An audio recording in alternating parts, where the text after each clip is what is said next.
welcome to the show, guys. All right, in this episode, we're picking right up where we left off in the last episode. We have our micro SD card. It's a 32 gigabyte. I have my SD card adapter. I'm putting a micro SD card into the SD card adapter. I have a slot on the side of this laptop that I'm able to insert my SD card into. Kind of want to quickly, but we want to go through everything, but try to do so quickly and efficiently. So I put the SD card in, okay, and what you notice first thing is it made a little sound, and then it immediately opened up the SD card, and there's nothing in it because this is an empty SD card, right? So there's nothing on it. This is a brand new SD card. Now, if you don't have a brand new SD card and there are things on it and you're okay with erasing them, then you can use that SD card as well. We got a few things going on here that I want to show you. So if I open up my browser, I already have the pages loaded here to make it a little quicker. All right, so I'm going to direct you to the website for raspberrypi.org. This is their official website. One of the ways that you can do this, and I would say it's the preferred way to do it, is to use the Raspberry Pi imager that is made by raspberrypi.org. You can use other applications. You can use something like Balena Etcher. You can use these things, and I'll do videos on those too because I want to try to cover numerous ways that you can do this. But this is probably the preferred way. This is the way that I typically do this, is using the Raspberry Pi imager. I just went to raspberrypi.org, and when you go there, you'll see the tabs up here at the top. There's a tab that says software. Click on the software tab, scroll down, and you'll see right here it says install Raspberry Pi OS using Raspberry Pi imager.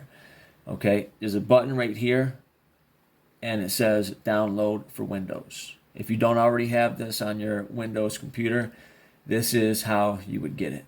Just go to the Raspberry Pi website, click on software, scroll down, look for download for Windows, and then click on that. If I click on it, it's going to open up a default location on my computer. And the current version, as we are making this video, is the Imager 1.6.1. Okay, if you are watching this after the fact and there is a newer version out, then obviously you'll be getting that, but it's going to be pretty much the same process. So it is attempting to save this in a location that it considers default, but I may want to move this somewhere else. If that's what you want to do, then go ahead and do that. I already have it, so I'm not going to follow through with this, but I just wanted to show you how it might look.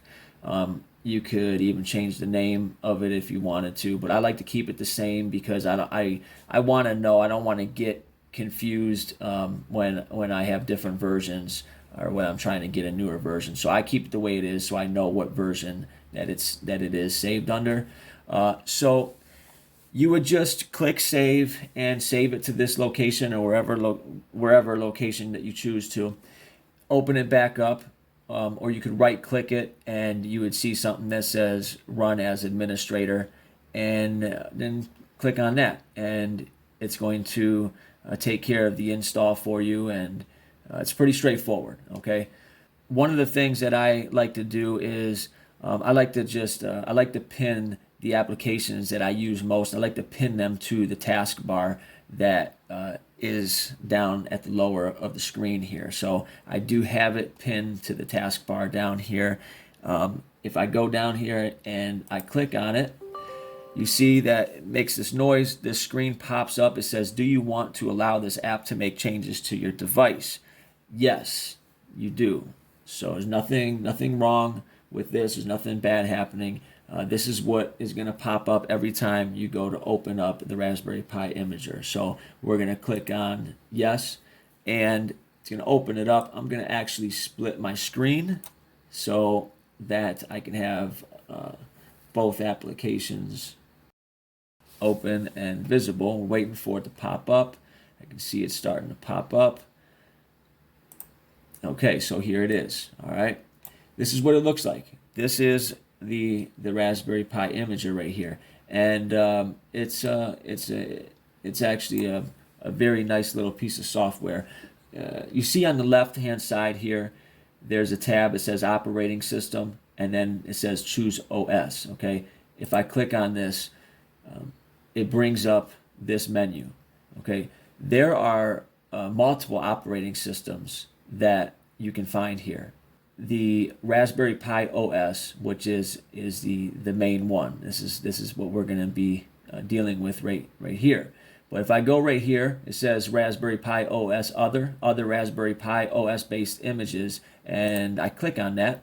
Then it brings me over to another screen, and I see I have a few options. Okay, I have one that says it has no desktop environment, and then I have another one that says it does have a desktop environment and recommended applications. So we're going to be going further into these other ones in future videos, because we're gonna be doing all of these. But to try to keep this video on track, we are not going to be using this one that has no desktop. We want a desktop environment. Okay, so I'm going to go back out of here, and we have some other tabs. Under other general purpose OS, click on that, and now I have some more options. We could use Ubuntu. We'll be doing some videos on that, so you have numerous options here for Ubuntu. You have the Manjaro ARM Linux, okay, and we have more options for that over here. So if you're not familiar with this, if this is new to you, this can be overwhelming, but don't let it overwhelm you. Okay, we'll go through it all.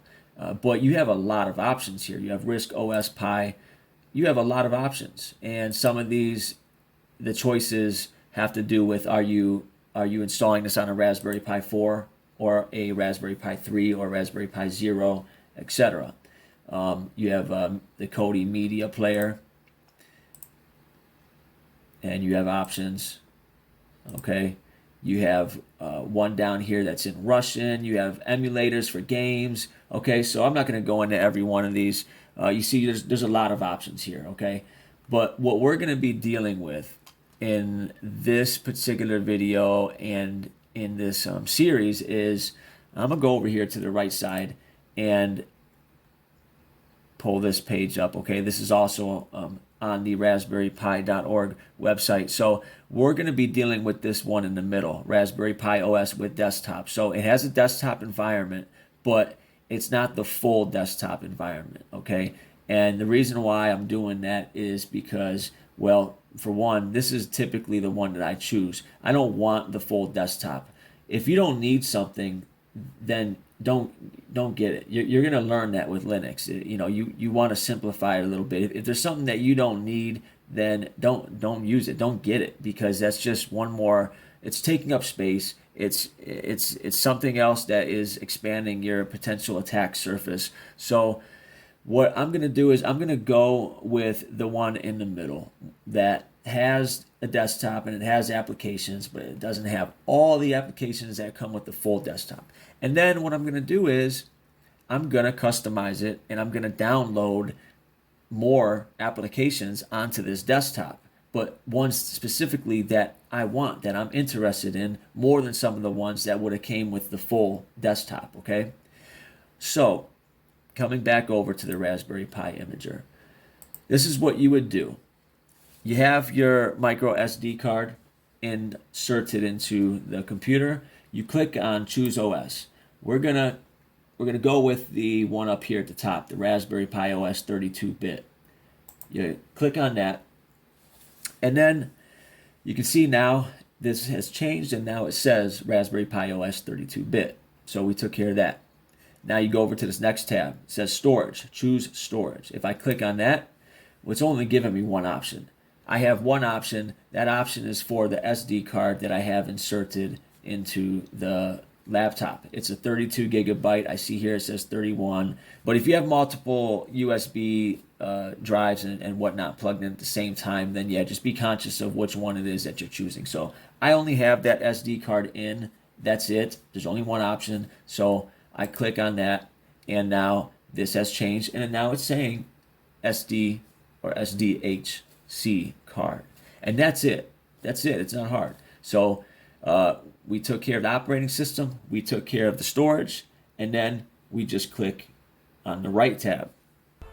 Alright, so if you haven't done so already, go ahead and click on that right button, and when you do that, that is going to allow the Raspberry Pi imager to begin flashing the SD card with our operating system of choice. And that's it. Just give it a little bit of time for it to do what it needs to do. It could be 10-20 minutes, and we're going to pick up where we left off in the next video. Fresh Raspberry Pi.